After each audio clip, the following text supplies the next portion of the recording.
चंदगडच्या दुधामुळे गोकुळचा दर्जा वाढल्याचं चेतन नरके यांचं प्रतिपादन.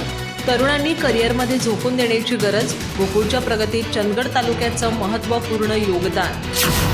चंदगड तालुक्यातील शेतकऱ्यांचं गोकुळवर अनंत उपकार आहेत. येथील गुणवत्तापूर्ण दुधामुळेच गोकुळचा दर्जा वाढलाय, असं प्रतिपादन गोकुळचे संचालक आणि कृषी आणि सहकार क्षेत्रातील तज्ज्ञ डॉक्टर चेतन नरके यांनी केलं. चंदगड महाविद्यालयात कॉमर्स विभागाच्या वतीनं आयोजित राज्यस्तरीय चर्चासत्रात सहकारातून समृद्धी आणि देश विदेशातील रोजगाराच्या संधी या विषयावर ते बोलत होते. अध्यक्षस्थानी महाविद्यालयाचे प्रभारी प्राचार्य डॉक्टर SD गोरल होते. डॉक्टर चेतन नरके यांनी आपल्या भाषणात चंदगड तालुक्यातील तरुण कष्टाळू असल्याचं नमूद करत तरुणांनी करिअरमध्ये जिद्द आणि चिकाटीने झोकून देणं गरजेचं आहे असं सांगितलं.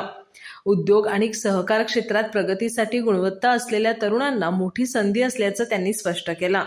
यावेळी माजी राज्यमंत्री भरमण्णा पाटील यांनी शिक्षणाच्या सोयीमुळे ग्रामीण विद्यार्थ्यांना मिळणाऱ्या संधीचं कौतुक केलं. कार्यक्रमात डॉक्टर चेतन नरके आणि माजी राज्यमंत्री भरमण्णा पाटील यांचा सत्कार करण्यात आला. कार्यक्रमाचं सूत्रसंचालन डॉक्टर NS मासाळ यांनी केलं, तर आभार प्राध्यापक VK गावडे यांनी मानले.